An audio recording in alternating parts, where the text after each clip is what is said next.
Hello everyone, welcome back to my channel again. And today in this video we are going to discuss Emeretti Sonnet 75 written by Edmund Spenser, named One Day I Wrote Her Name. And before we start this sonnet, but first let me tell you the meaning of Emeretti and sonnet.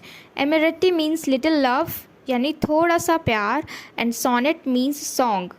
जो भी उनका love story है, ये एमेरेट्टी है, इसमें जो sonnets हैं, इसमें जो सॉन्ग्स हैं, वो हमारा 75 नंबर का सॉन्ग है जो कि हम इसमें डिस्कस करने वाले हैं. ऑलराइट, तो इनकी लिखी हुई एमेरेट्टी में टोटल 1 से लेके 89 सॉनेट्स हैं, यानी 89 सॉनेट्स हैं.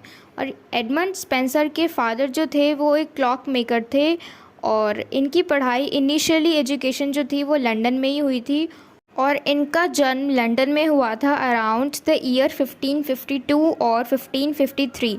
इनका जो बर्थ ईयर है वो कंफर्म नहीं है, तो ये दोनों ईयर्स बताए जाते हैं. जो भी राइटर्स हैं, जो भी ऑथर्स हैं, उनके थ्रू वो यही सारे डेट्स बताते हैं कि 1552 और 1553, क्योंकि इनका बर्थ ईयर जो है वो कंफर्म नहीं है.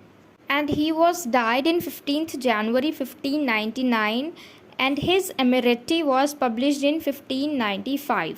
मतलब स्पेंसर की मौत के 4 साल पहले ही जो इनकी एमेरेट्टी है वो पब्लिश हो चुकी थी. तो ये जो सॉनेट्स इन्होंने लिखे हैं, 89 सॉनेट्स हमारे स्पेंसर ने लिखे हैं, इन सब में सिर्फ यही बताया गया है कि उन्होंने किस तरीके से अपनी बीलव्ड यानी जो एलिज़ाबेथ है उनको इम्प्रेस करने की कोशिश करते हैं और उनको वो करने की कोशिश करते हैं. तो यही उन सब का ही एक सीक्वेंस बताया गया है इसमें. और 1 से लेके 67 सॉनेट्स जो हैं उसमें कोर्टशिप के बारे में एक्सप्लेन किया गया है कि वो किस तरीके से कोर्ट में एलिज़ाबेथ को वो करने की कोशिश करते थे. तो 1 से 69 कोर्टशिप के बारे में एक्सप्लेन किया गया है, और बाकी के जो सॉनेट्स हैं उनमें वे बताते हैं कि उनका जो रिलेशनशिप है वो आगे कैसा चला और आगे कैसे बढ़ा. तो इस वीडियो में हम उनका सॉनेट 75 डिस्कस करने वाले हैं. Alright, okay, so finally let's begin our sonnet 75. One day I wrote her name upon the strand. कि एक दिन मैंने अपनी बिलव्ड का नाम यानी एलिज़ाबेथ का नाम स्ट्रैंड पर लिखा. स्ट्रैंड का मतलब है सी साइड, जो किनारे होते हैं ना समंदर के, वहाँ पे लिखा सैंड के ऊपर, क्योंकि ये अपनी जो बिलव्ड है, जो एलिज़ाबेथ है, उनका नाम इमॉर्टलाइज कर देना चाहते थे, जो कि कभी ख़त्म ना हो. वहाँ पे लिखकर उनका नाम वो इमॉर्टलाइज कर देना चाहते थे. But came the waves and washed it away. पर पानी की जो लहरें हैं वो आई और उसके नाम को मिटा दिया. यानी वॉश इट अवे का मतलब है उसके नाम को मिटा दिया जिसको वो इमॉर्टलाइज करना चाह रहे थे. Again I wrote it with a second hand. अब वो कहते हैं कि दोबारा से उन्होंने अपने दूसरे हाथ से उसका नाम लिखा, अपनी बिलव्ड का नाम लिखा रेत पे. But came the tide and made my pains his pray.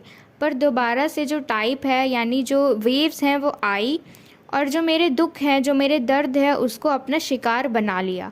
यहाँ पे इनका कहने का मतलब है कि मैं अपनी बिलव्ड का नाम रेत पर लिख के, सैंड पे लिख के उसका नाम इमॉर्टलाइज कर देना चाहता था. क्योंकि इंसान जो है वो तो मॉर्टल है, अगर उसने जन्म लिया है तो उसकी मृत्यु भी होती ही है. लेकिन ये जो नाम है ये उसके नाम को इमॉर्टलाइज कर देना चाहते थे, यानी कभी जो ख़त्म ना हो.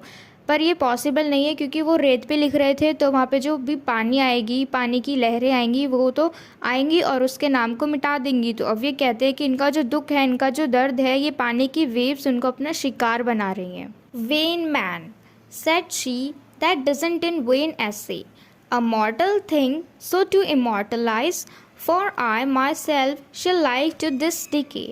अब जो ये वेन मैन जो है वो उनकी बिलव्ड कहती है, यानी एलिज़ाबेथ भी वहीं पर है उनके साथ, और वो उनका नाम लिख रहे हैं सैंड पे, और वो देख रही हैं कि किस तरीके से वेव्स आके उनके नाम को मिटा दे रही हैं. तो अब ये कहती हैं कि वेन मैन यानी यूज़लेस, वेन का मतलब होता है बेकार. तो अब ये कहना चाह रही हैं कि ये सब जो तुम कर रहे हो वो सब कुछ यूज़लेस है, इसको करना बंद कर दो, क्योंकि वो एक मॉर्टल चीज़ को इमॉर्टलाइज करने की कोशिश कर रहे हैं. यानी जो चीज़ ख़त्म हो सकती है उसको ख़त्म होने दो. अब हम ऐसा तो नहीं कर सकते ना कि जो चीज़ ख़त्म हो रही है उसको हम हमेशा तक बरकरार रखें. तो अब इनका यही कहने का मतलब है कि मुझे ये जो नाम मिट रहा है, ये जो डिके हो रहा है, तुम बार बार लिख रहे हो, वो तो होता ही रहेगा. क्योंकि and eek my name be wiped out likewise. अब वो कहती कि जितनी बार तुम मेरा नाम लिखोगे उतनी बार वेव्स आकर वो मिटा देंगी, फिर लिखोगे तो फिर वेव्स आकर मेरा नाम मिटा देंगी। तो वो उनको कह रही हैं कि ये सब बेकार है, ये सब मत करो। Not so quod I let baser things devise to die in dust but you shall live by fame. अब वो कहते हैं कि चलो ठीक है, ये जो मैं लिख रहा हूँ इसको मिट जाने दो और हमें भी डस्ट में ख़त्म हो जाने दो, धूल में, मिट्टी में ख़त्म हो जाने दो। यानी अगर कोई मर जाता है तो वो मिट्टी में मिल जाता है। तो वो यही कह रहे कि कोई बात नहीं, हमको भी मिट्टी में मिल जाने दो और तुम भी कोई बात नहीं, लेकिन जो तुम्हारा नाम है मैं चाहता हूँ कि तुम फेम से तो जियो, but you shall live by fame, कि तुम्हारा नाम तो हो, कि तुम्हें सारी दुनिया जाने। माई verse your virtues rare shall eternize and in the heavens write your glorious name। अब वो कहते हैं कि चलो ठीक है, मेरे वर्स का मीन्स कविता, और तुम्हारे गुण, तुम्हारे वर्चूज़ शेल एटरनाइज, यानी ये चीज़ें कभी मरनी नहीं चाहिए। जो मेरे सोनेट्स हैं और तुम्हारे जो रेयर वर्चूज़ है वो सारे हमेशा एटरनाइज होने चाहिए, कभी ख़त्म नहीं होने चाहिए, भले हम दोनों ना रहें। And in the havens right your glorious name, और हेवन में तुम्हारा जो ग्लोरियस नेम है वो लिखा जाए। तो यहाँ पे एडमंड स्पेंसर जो है इन लाइंस के थ्रू कहना चाह रहे हैं कि चलो हम भले ही ख़त्म हो जाएं, हम मॉर्टल हैं, हम भले ही ख़त्म हो जाएं, पर मैंने जो तुम्हारे लिए सोनेट्स लिखी हैं वो और तुम्हारा नाम कभी ख़त्म नहीं होना चाहिए, इनको सब जाने और ये हमेशा बरकरार रहें। उनका कहने का ये मतलब है। Where when as that shall all the world subdue, our love shall live and later life renew। अब ये जो दो लाइन है हमारी लास्ट की, ये दोनों आप समझ लो कि ये जो पूरा सोनेट है इसका सम अप है, और ये जो कपलेट्स है सबड्यू और रिन्यू, इसमें कहना चाह रहे हैं क्योंकि अभी जो हमारे एडमंड स्पेंसर है वो शुरू से लेके अभी तक वो सारी चीज़ें मॉर्टल कर देना चाहते थे, लेकिन अब वो कह रहे हैं कि चलो कोई बात नहीं, डेथ तो होना ही है सबका, लेकिन our love shall live and later life renew.